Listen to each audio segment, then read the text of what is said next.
Hello listeners, it's Adrian here from Arcade Attack, and today I'm joined with a really special guest, Alex Hall, the author of Ben Drowned, one of the most famous creepypastas ever written, based around a haunted Majora's Mask cartridge. So guys, sit back and enjoy a great chat with a true gaming legend. Welcome to Arcade Attack.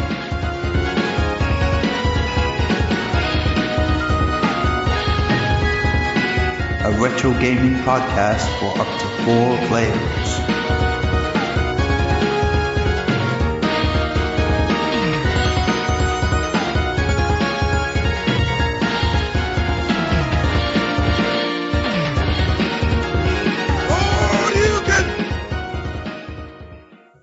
Hello listeners, welcome back to the latest Arcade Attack podcast. We've got something a little bit different today. A while back we did a podcast, we actually did an audio podcast on Ben Drowned. We actually went through the famous creepypasta, and I managed to find, it took a little bit of digging around the internet, but the actual author of that famous creepypasta, and he's actually here today. So Alex Hall, it's a real pleasure to introduce you. I'm used to talking to people working in the gaming industry, but I think this is a brilliant story, and I can't wait to hear much more about you and Ben Drowned and so forth. So how you doing, Alex? Adrian, thank you so much, man. I'm really happy to be on here. I'm super flattered that you've taken an interest in the story, and I'm happy to be here and talk about it. Before we go into it, then let's get a little bit of history about you. Then, what were your kind of earliest memories of gaming while growing up? And actually, obviously, you've written a few stories. So was gaming and literature always two of your big loves growing up then? Yeah, I guess you could kind of say I was an early adopter of that sort of stuff. I remember getting a Nintendo 64 for Christmas sometime. God, it was probably, I might get the dates wrong, but like maybe 96, 97. And I remember getting that Star Wars Shadows of the Empire game. And oh my gosh, I would just play that forever. That and Super Mario Brothers. And it was it's something about it just really hooked me. Just like going in a different world, being immersed in that sort of, environment. It was such a, therapeutic and kind of cathartic experience. And I think my parents didn't really understand that. They were like, well, why is he spending so much time playing video games? And I don't know. I just really like the storytelling and the imagination part of the whole experience for it. Excellent. I mean, I'm a fan of the N64. I know it gets a little bit of hate these days. It's great, man. I like it. Yeah. And we'll talk about it, but was your first Zelda game Ocarina of Time, actually? Was that the first Zelda game you played? Yeah, you bet. It was funny. I used to be really a chicken when I was playing those games because I would play through the dungeons, but then I would always have my friends fight the bosses because I would get too scared to fight the actual bosses of the game. And I remember we were going on some sort of a camping trip or RV trip, and I brought my Nintendo 64. And I'll never forget this because I didn't have any friends playing with me at the time because it was just my family on this camping trip, and I had to fight the that jellyfish monster. It's the last one you fight as a kid in Ocarina of Time. I had to fight him by myself, and I beat him, and I was just jumping up and down yelling, and my parents had no idea. It's like, we might have to put him in a special school or something. But yeah. I personally regard that as probably my favorite game of all time, actually. It's absolutely incredible. The memories for me as well, quite similar to you. Yeah. Oh my gosh, man. How blessed are we to be like, that is like one of our first experiences in gaming, like as kids. That's awesome. Just really turn into you in the head, actually, because really flip it around a bit. Creepypastas, I know a little bit about them. There might be a few listeners that honestly don't know what that means. They might be thinking we're talking about some really scary Italian dish. But do you mind? That's a bad joke. But do you mind just explaining what they are and how you kind of first heard about these kind of weird internet stories and maybe you could try and explain it a bit more to our listeners. Yeah. So creepypastas are, I find it's best to kind of compare them to, like, when you would have like a sleepover and you would all like share ghost stories around a campfire. It's like that, but like magnified to a digital age sort of thing, where it's like, you're basically swapping these stories that, let's be real, you've made them up, but you're swapping these stories trying to scare, other listeners. And like, that's what creepypastas essentially were. And I remember stumbling upon them. I believe it was winter of 2009. They were on they were very kind of, it was before it was even called a creepypasta at this point. And I just remember being really fascinated by the creativity, because for me, some of these ones that I was reading, there was one, oh my gosh, I swore I wouldn't forget these names, but there was one about Oblivion, about this, mysterious file that only booted in DOS mode. And there was this other one about a Russian game that they were just doing these really interesting things on a psychological level that were more frightening and more compelling to me than actual horror-based video games were. So it really stuck with me. Would you say that Slender Man, is that right, that is probably the most famous creepypasta? I think a lot of people would have heard about him. Oh, right? Yeah. Oh, for sure. Yeah, that's definitely I think that started on the Something Awful forums in maybe 2008. So I think that predates, that's like the granddaddy of the whole creepypasta thing. And you hinted there that there were a few already based on video games, but how did you get inspired to write your own one? Did you have any, we'll talk about Ben Drown very soon, but was there any ideas floating around your heads? Was it something you really wanted to get involved in, or was it more organic kind of thing? So there was this board devoted to the paranormal. It was an image sharing website where people would just basically write these stories, and they were just short forms, let's say 2 or 3 paragraphs, and that would be it. They would just post them anonymously, and people would kind of rate them and kind of give feedback and that sort of stuff. And I kept on reading them because they were really interesting. They were just doing, again, they were doing really cool psychological things in a way that I hadn't really seen horror games, do. And there's a lot of great, creative, unique ideas there. So I kept on looking at some of them and started turning the gears in my own head. Okay, I've always loved writing. I've always enjoyed writing, and I'd like to think I have a good imagination or a decent imagination. So what if I wrote something like that? What would it be about, and what would I choose as the base game for that? Because I like the idea of a messed up kind of haunted video game. Definitely. Well, let's talk a bit more about your inspiration for Ben Drowned. Now, there's people, again, probably listening, don't know anything about this, but it's based, it's very hugely based about a certain Zelda game, Majora's Mask. Yes, yeah. So I have to say, we'll talk about the story in a minute, but Majora's Mask is a very good game. It's probably maybe the darkest Zelda game. What's your personal views about that particular game? Because I like it. It's not my favorite, but I do respect it. No, I got a little bit of that. I got a little hint of that in the questions that we read beforehand. You didn't seem to like the time aspect of it. Yeah. That is a totally fair complaint. I know a lot of people that really didn't like that whole thing, but I personally really enjoyed it because it was just so unique compared to everything else.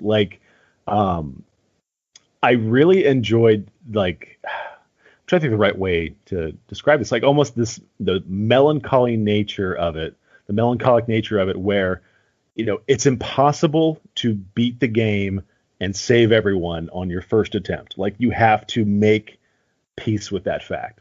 When you first are put into the game, for listeners who aren't familiar with it, you start off basically just trying to get the most basic gear you can to survive before the entire world ends within 3 days. And at the end of that 3rd day, there's no dramatic battle to fight the final boss because you have nothing available to fight the final boss with. So you have no choice but to use your ocarina, which is the instrument, from the first game or whatever, to play the song to send you back in time to then redo it. And, if you, depending on how you view, timelines or, parallel universe theory, multiverse theory and all that kind of stuff, that could be pretty, morose. And it was really interesting to me where it's every time, you play through the game, you get a little bit closer. You get a little bit more items necessary to, kind of defeat that final boss. And I really liked it for the fact that, I just remember this feeling of being frustrated more and more and more. Every time it was this constant, inevitable thing where I would have to run away at the end of the third day cycle. But it was motivating me more and more and more to, beat this guy finally, to get strong enough to get, enough, items necessary to beat this guy. So when you finally are able to confront this, this villain at the end of the 3 day cycle, there is such a sense of like triumph that I didn't personally get from the first game, against fighting Ganondorf, because it was like, Ganondorf was like, obviously the titular villain, and he was, very menacing and evil and scared, 8-year-old Alex. But the Majora's Mask villain had a more, I guess, personal connection with the player, instead of having like Ganondorf having a more personal connection with Link, if that makes sense. I get that. It's definitely a game worth playing. It's not everyone's cup of tea. The art style, I love the art style of Majora's Mask. Actually, I think it's brilliant. I love the look and feel of it. It reminds me a bit like Twilight Princess. It's a bit more adult than other Zelda games, I think. Can you sort of tie in the dots a little bit here? Timeline wise. So you're looking at Creepypastas. You're playing Majora's Mask. Which was first, and when did the two ideas, the kind of worlds collide? You're thinking, actually, this could be a great setting for a potential ghost story. So I played Majora's Mask probably right when it first came out, because I remember reading a bunch of articles in Nintendo Power, this old magazine that would preview the games and that sort of stuff. It was like, oh my gosh, there's a sequel to Ocarina of Time, which I love. So I was like one of the day one adopters of Majora's Mask when it came out. But there was something that was very, like, even before Ben Drowned was always kind of a meme. It was that creepy Link statue. Yes. Like even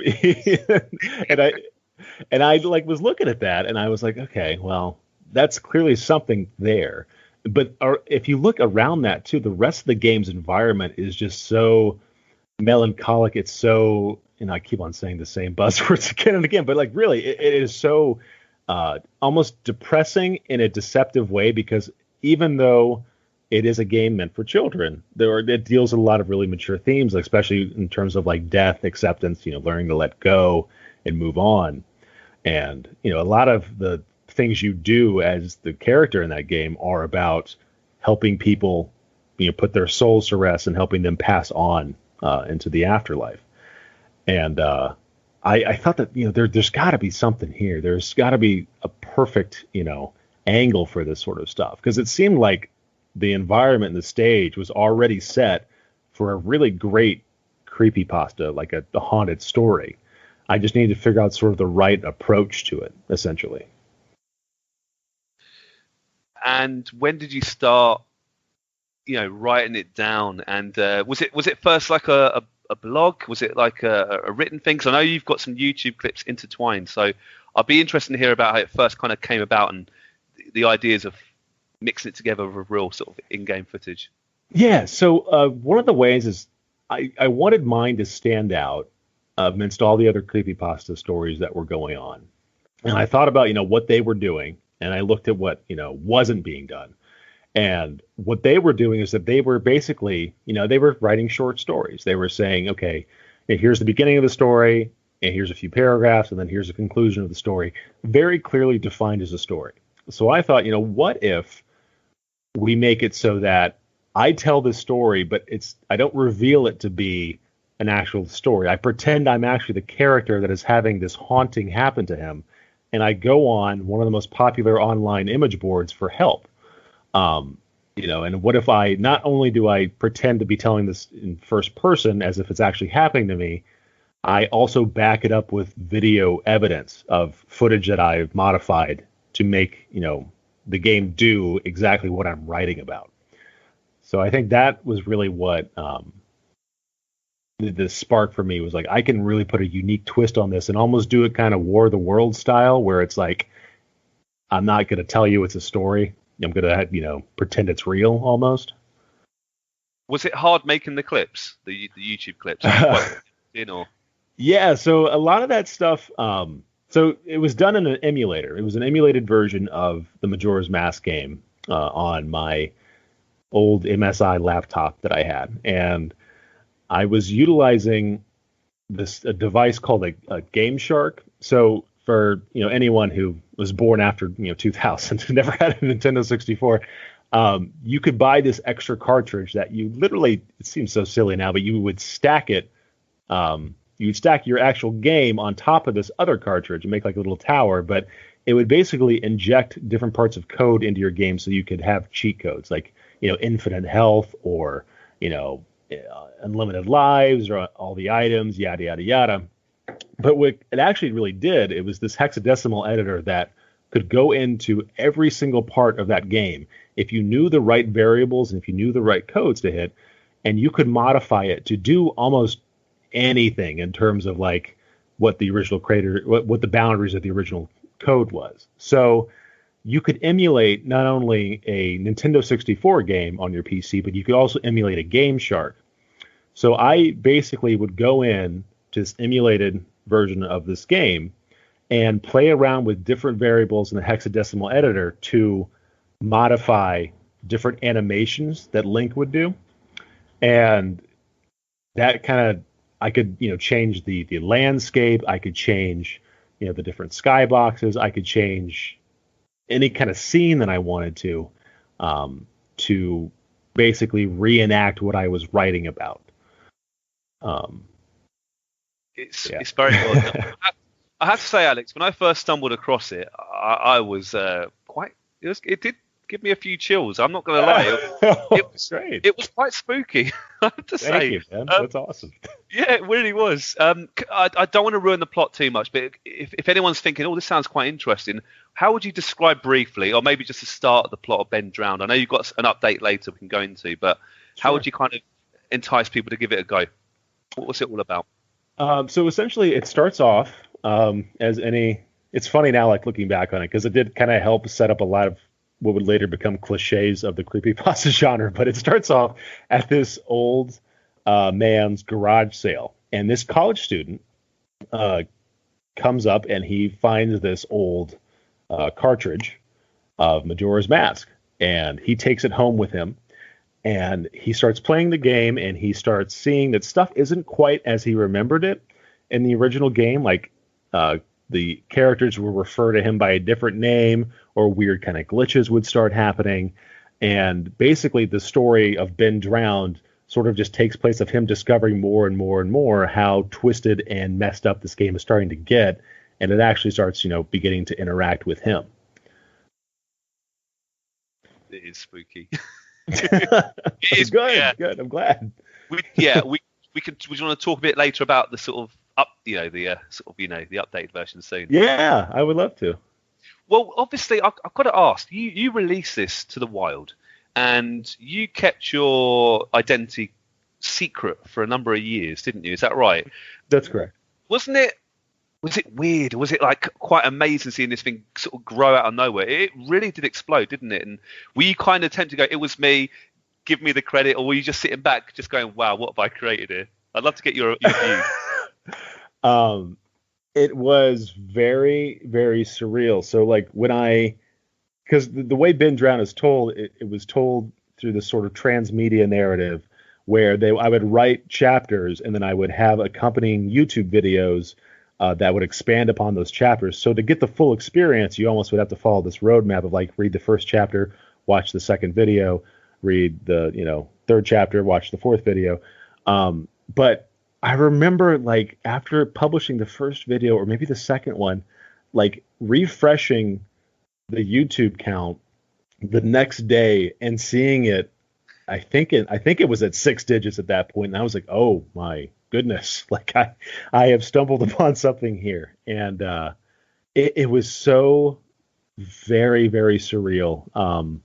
Like I don't even know how to really describe it. Even a decade later, it was that I remember that feeling, and I remember calling up my dad. I'm like, Dad, I think I might have stumbled across something here. So I explained what I was doing, and we got it trademarked and that sort of stuff. And it was such a bizarre feeling, but I definitely was very cautious at first about attaching my real name to the story. I always knew I would do it at some point, but when that initial viral like rush comes at you and comes at you pretty fast, you get a lot of people, and I have gotten a lot of very, let's say, crazy, crazy people that really wanted some bizarre things from me. So I kind of deliberately waited until like the viral nature of it settled down a little bit before I was like, okay, this is me, Alex Hall. I wrote this, but yeah, man, I could swap horror stories with you. I'm sure of crazy fan letters and stalkers, that kind of stuff. I mean, did you? I mean, you must have read the comments. Again, I assume there's people that maybe even to this day actually think it's maybe true. Or can you sort of recall any really odd comments? Or you'd have to go into too much detail, Alex. But what was the weirdest things that sort of happened? Oh gosh, I won't mention names, but there was a person who. This is a little bit of spoilers for the first part of the story of Been Drowned, but at the end of the original story, the plot twist at the very end and how it is left ambiguous was like you as the reader have accidentally invited Ben into your computer, and as a result of that, I think there was some person in Wichita that like unplugged his router and just like went AWOL for like a week or something like that because he thought it was real.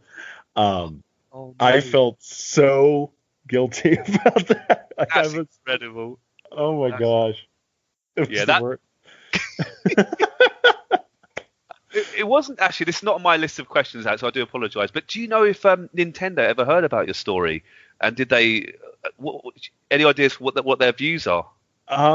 Yeah, they know my story.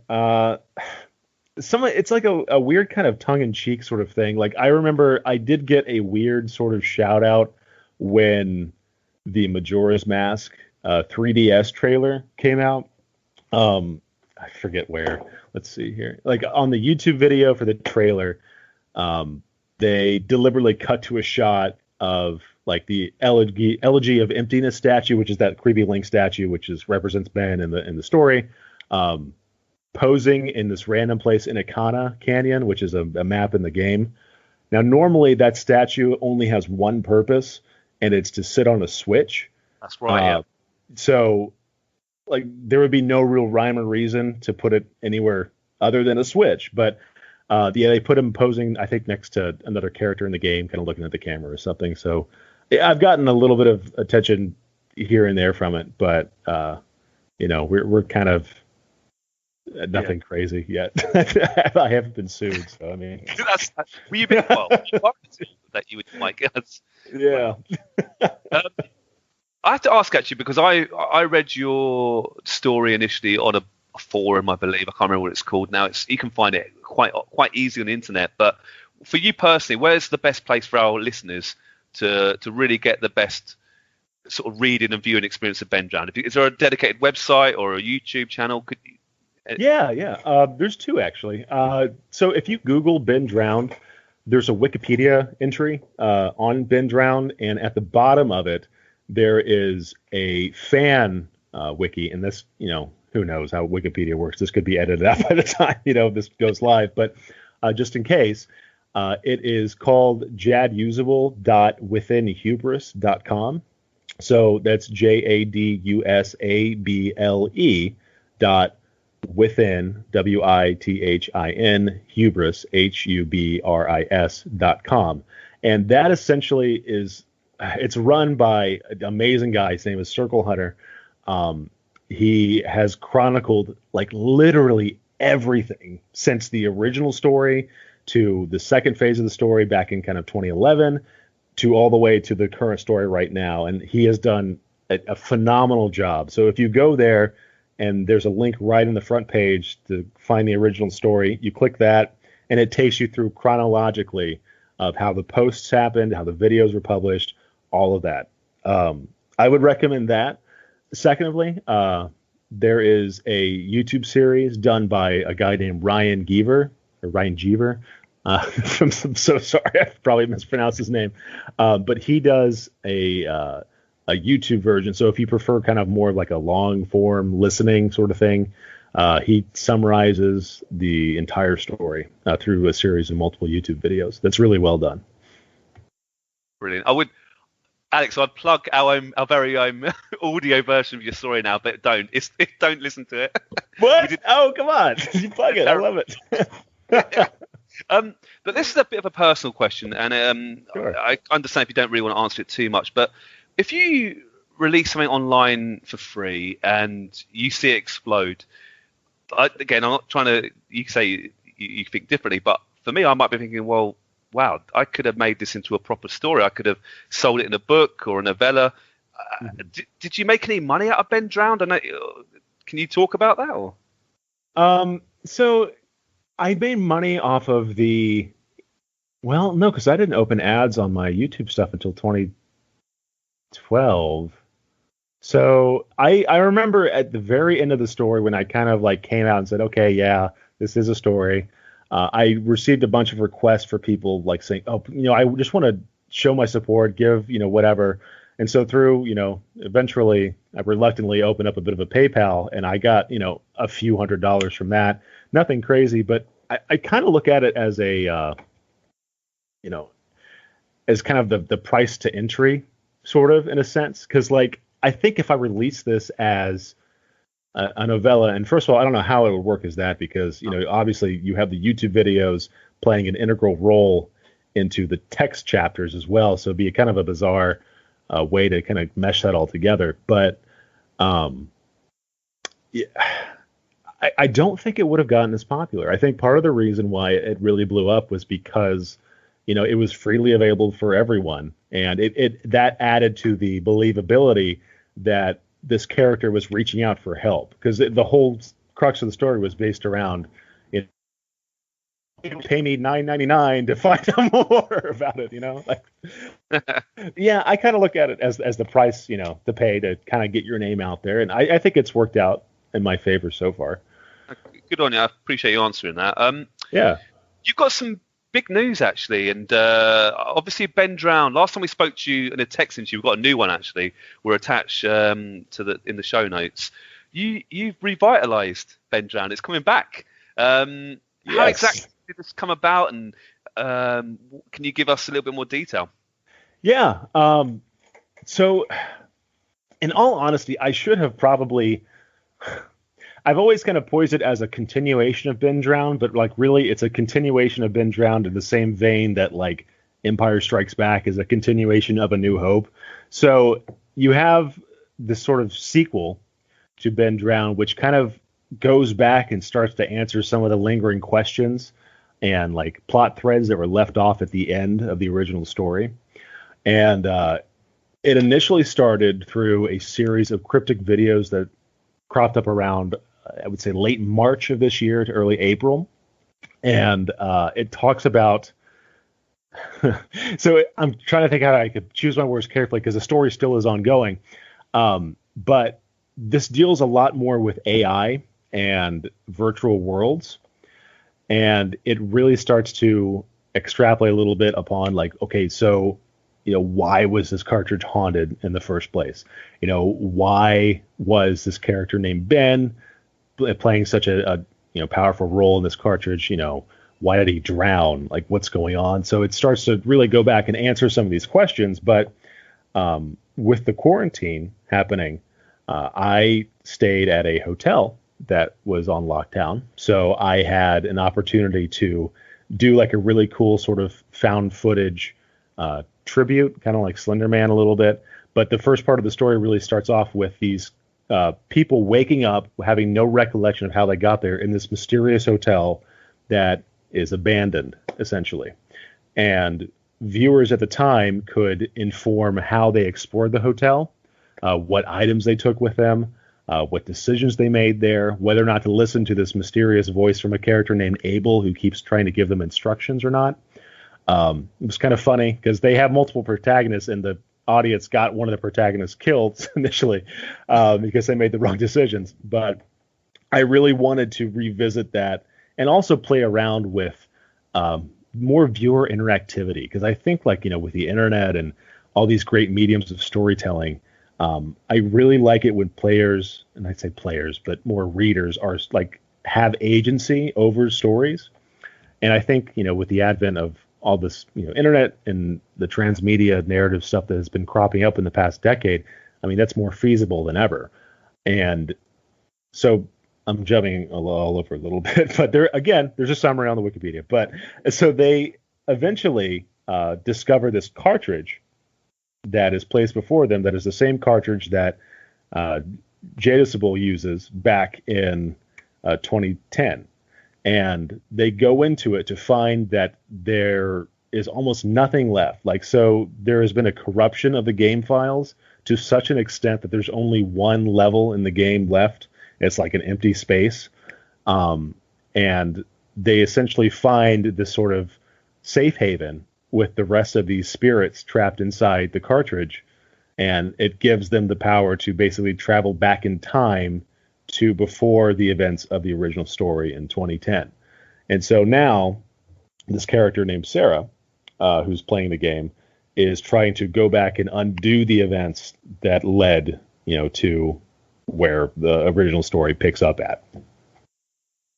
I mean, it's fascinating, and I mean, it is kind of scary, and I really, so like, you're talking about artificial intelligence, different ways you can sort of end the story and so forth. A bit like Bandersnatch. I don't know if you've seen that. Oh yeah, I loved Bandersnatch, and that to me, I was like, man, that's going to be the thing that really starts to take off. But I'm surprised they haven't done anything with that since, to my knowledge, anyway. Yeah. Could you imagine Ben Drowned on Netflix? That'd be amazing. That is how I would do it, my man. That is how I would absolutely do it. I mean, you said that there's different arcs, different endings. I know the story's not completed yet. I know you haven't released everything, but how many different directions and things can you go into? Have you got it all planned out in a big spreadsheet, or how? Yeah, there's a bit of a flow chart that I have. I try to follow the same philosophy as the first time I started the story back in 2010. Is I wanted to let it be as organic as possible without it just being chaotic. So there's a definitive beginning, a definitive end, and by that I mean definitive endings. Like right now, there's 3 endings that I have in mind, with a possible 4th one depending on how the audience proceeds, because they have a very pivotal choice coming up here soon. But I think part of the fun as a writer and as a creator is like, rolling with the punches. Like if the audience wants to go in a certain direction, like for example, Sarah can choose to investigate different locations in the game to gather more information, to pick up more items, to try and confront this force of nature called the Father. I think part of the fun as a writer is the challenge of that is like, okay, how can I, indulge my viewers, but also include some of the plot points? How can I tie some of that stuff in at the same time to keep moving the story forward? Because there have been some choices that were kind of out of left field a little bit that I was like, oh, okay, well, I can kind of make this work somehow. But it's just fun to have such a personal relationship with the viewer. And I think the people that follow the story, they really enjoy that, because I don't know too many other places that kind of give you that sort of intimate relationship with, the direct agency rather over some of that stuff, like some of the plot development of a story. Just to clarify, so you release new videos and people in the comments, they say you should do this or do this, or how? Yeah. I'm sorry. So it started off with a website that I would have people vote on, like by consensus, by this basically like, the options of, do I go here? Do I do this? Do I do this? Yada, yada, yada. Whatever got the most votes would be the decision that would be made. That ended up getting rated by a bunch of bots for people that wanted one decision to win.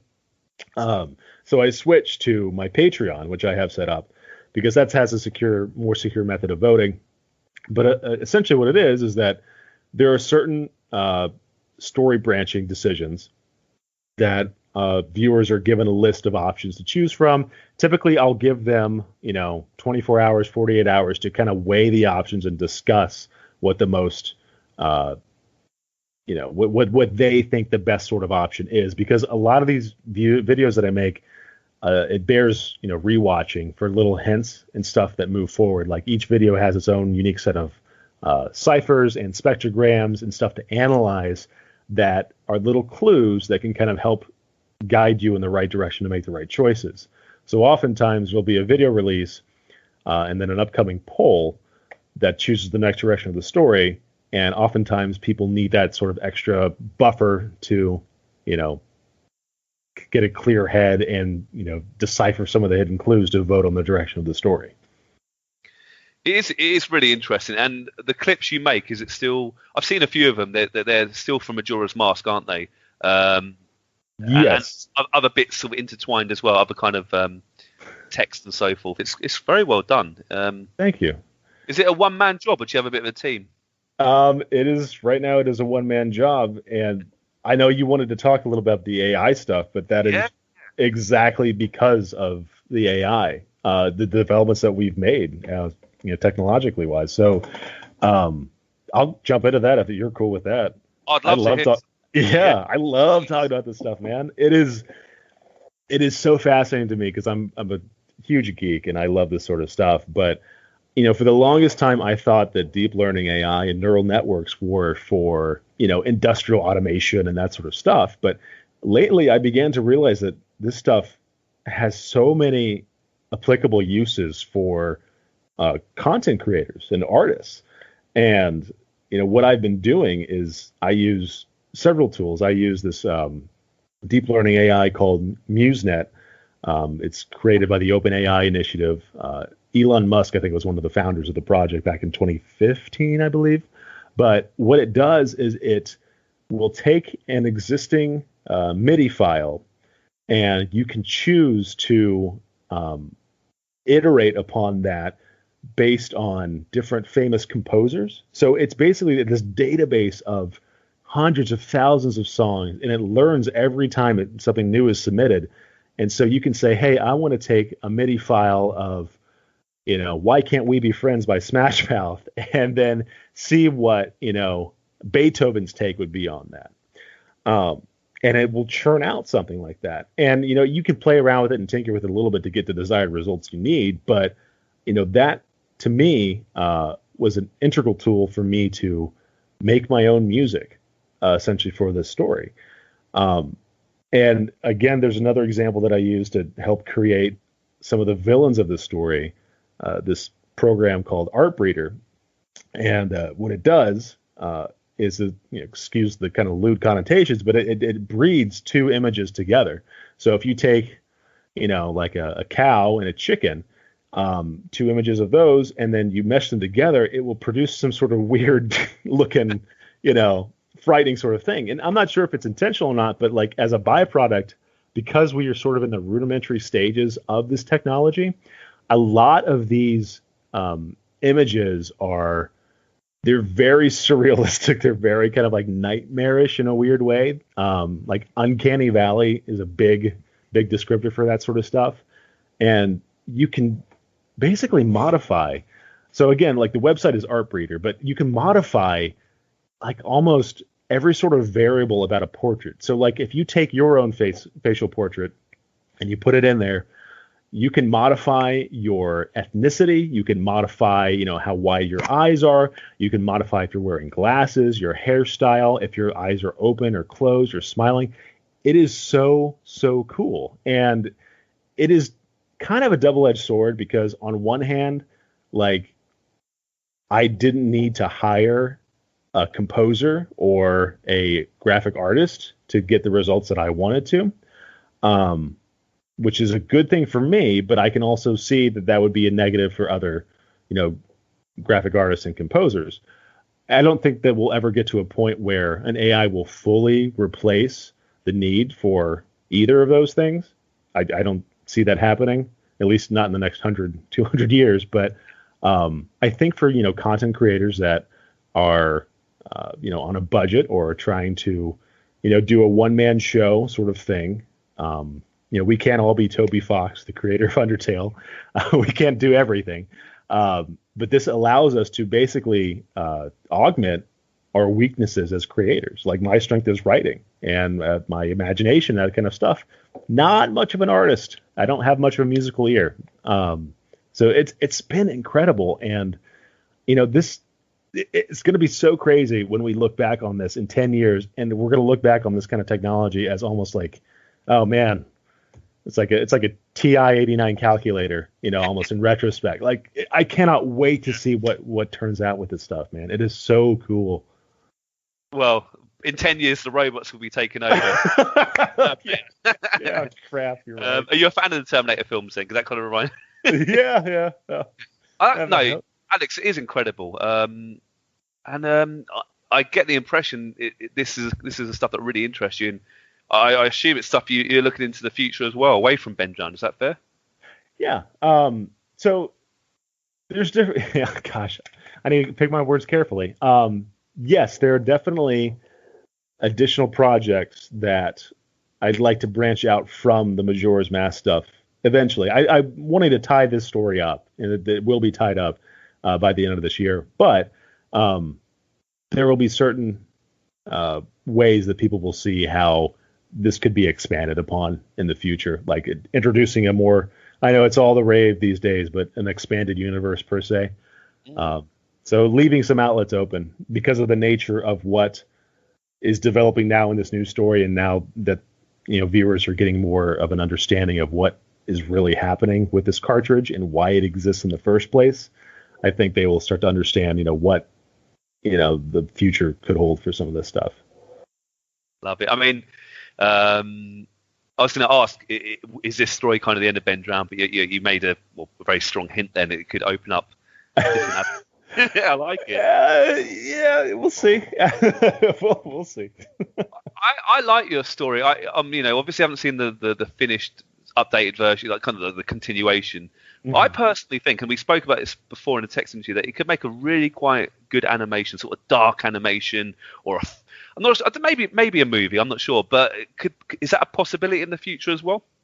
Yeah, I have been in talks here and there over time with a few movie studios. I think the industry is kind of getting now to a point where they are starting to understand, because keep in mind, this sort of stuff is, barely a decade old at this point. This whole genre is barely a decade old. And I think the industry is starting to understand a little bit better how to do it, because I know they tried with the Slender Man movie and they just kind of took that concept and said, oh, well, clearly, let's just slap on generic, monster movie, horror movie, call it a day, when that's not what made Slender Man popular at all to begin with. I think they're starting to have a better understanding of it. I can see the original Ben Drown story working really well as a film or as an animated series, or, in a dream scenario, like as some sort of, like we were talking about earlier, some sort of Bandersnatch TV show. Like, oh my goodness, I cannot even. that is the dream, man, right there. You'd scare some people, though. Yeah, I always kind of feel guilty about that. Like, I'm glad people enjoy my work, but I hate scaring people. But they like it. They like it. Last time we again, this is a while ago, but you said you were working on a movie, like a pet project. Is that on the back burner, or did you finish that, or what other projects away from Ben Drown have you been involved in, or you're not allowed to talk about it?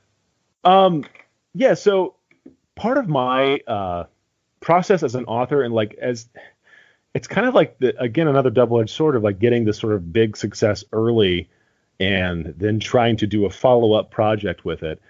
That definitely presented its own unique sort of struggles with me as a writer, as a creator, and kind of this, because picture this, you're 20 years old, you get this huge hit, you're in talks with Warner Brothers or whatnot, and it kind of really distorts reality for a little bit there of like what is feasible and what is possible. And I think I had to learn a few harsh lessons, I guess, in terms of what was realistic and what I need to do and what I am capable of. So I've been working on this movie for a little bit here, and I've integrated some of it into the sequel of the Ben Drown stuff that I was talking about earlier.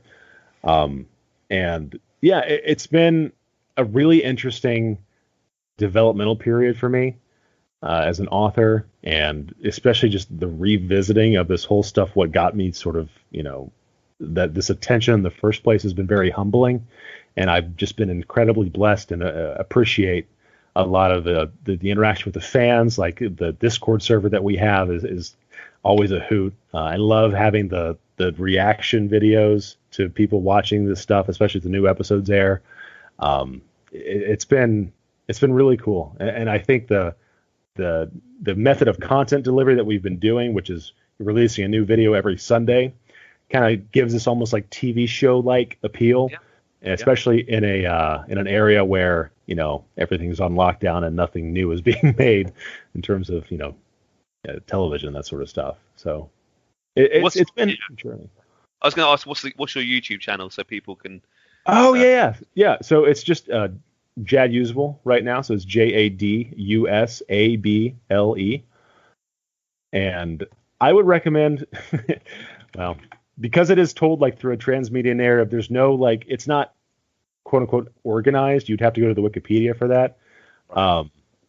But yeah, that's the channel that it's on, and then we have a Discord. That's the invite code is in my channel description, and then the Patreon as well is just patreon.com/JadUsable. That's typically my handle for almost everything except my Twitter, which is Alexander D Hall. But yeah. Oh, I love it. Again, I think you've answered this question in the text message before, but if you had to, did you ever have any other ideas for creepypastas based on video games? And if so, have you got any ideas? Wow. Yeah, I have a few. Some of that stuff is limited by my technical expertise right now, but I am working in the very early rudimentary stages. And I almost really shouldn't even say this, but I am collaborating with a VR project, VR studio, and we're kind of going through some conceptual stuff, pitching some ideas back and forth. There's nothing concrete yet, but I think that's the next big step. I think I have a great concept for a creepypasta or horror kind of VR experience that hasn't been done to my knowledge. So that's always exciting. When you have more news, please get back in touch. I will absolutely. Yeah. I know the times. You haven't got too much more time, but you're a big Zelda fan like me. Breath of the Wild 2 is probably going to have a different name, truthfully. Could be coming out next year. Were you a fan of Breath of the Wild? And if so, and also, what would you like to see in the new Zelda game when it comes out? Man, I love Breath of the Wild. It's cool to see like Nintendo try their hand at the whole open world thing and just knocking it out of the park completely. Those guys are absolute geniuses. I don't know how they keep on doing it, just like win after win. But if I had my, ideal scenario, man, I really love the tone and the atmosphere of Majora's Mask, and if they could capture that, because to me there is something so compelling about like a creepy version of something that is like disguised as like a as a colorful, friendly, atmosphere. So if they could kind of make a more, in-depth sort of interesting, Zelda game, I would be all over that, man. I'll tell you. I'll play it. I like, it would scare me a bit, but This is a bit of a creepy question, but there you go. If you were stuck inside a video game cartridge for a week, I'm sure you're not going to say Majora's Mask, and you had to live there for a week and hopefully survive, Alex, which game would you choose and why? Oh man. So okay, am I guaranteed to survive, or is that up in the air? I don't know. What the game is, I suppose. Man, I'll tell you what. Persona 4 came out for Steam for the PC not too long ago, and I took a dive into that. And I am not a huge JRPG fan, but I got to tell you, man, that would be kind of fun to live in that sort of world. If you haven't played that game, you should check it out. It's definitely worth. It's about 10 years old at this point, but it's really cool. Yeah. Persona. What's the name of the game? Sorry, Alex? Oh, sorry, we were lagging there a bit. Persona 4. Okay. Yeah. I will check it out. Definitely. Look, it's been a brilliant chat. It's been really fun. Again, I appreciate your time today, Alex. I've got one final question. Sure. I know we've asked it before, but you're welcome to change your answer. If you could share a few drinks with any video game character, who would you choose and why? Oh my goodness. Link has come up a few times because he's so quiet. What yeah. thinking about? That'd be quite interesting, but obviously you don't have to go with that. Yeah, he wouldn't be too chatty, I don't think. I would go. Oh man, I would say after seeing that scene in Witcher 3 of when right before the battle of Kaer Morhen, I think is the name, where all the Witchers just get wasted like before it. I think I'd have to pick Geralt from the Witcher series. I think he would have some amazing stories. Brilliant. I think that's a new answer, actually. I don't think we've had that character before, so brilliant. Oh, cool. Love it. Look, Alex, it's been such a good fun chat. I really wish you luck. I'll put some links in the show notes to different things you mentioned today. But yeah, just Google Ben Drowns. Check it out. It's well worth checking out. I really, really wish you all the luck in the world. And, I really enjoyed today's chat. Thank you. Adrian, thank you so much again for having me, man. I really appreciate the kind words. And best of luck to you as well. And all the surviving the quarantine stuff, man. We're all in this. I know, right? And obviously, there's a corresponding text interview we did very recently again. So if you're listening and you want to have a bit more in-depth, a few other different random questions, please check that out as well. But Alex, we'll chat soon. Thank you so much. Thank you so much, Adrian. Take care, man. Thanks for listening to today's podcast. We really hope you enjoyed it. If you want to get in touch regarding this week's episode or anything else, you can tweet us at Arcade Attack UK, at Keith Barlow 82, and at Arcade_Adriano. We're also on Facebook at facebook.com/arcadeattackuk. Please check out our website at arcadeattack.co.uk for lots of retro gaming goodness, interviews, reviews, features, top 10s, etc. And you can also find all our previous podcasts there. Our podcasts are available to stream from the website and are available to download for free from Stitcher, Podbean and iTunes, where you can also leave us a review and a rating, which we would really, really appreciate. So, until next time, take care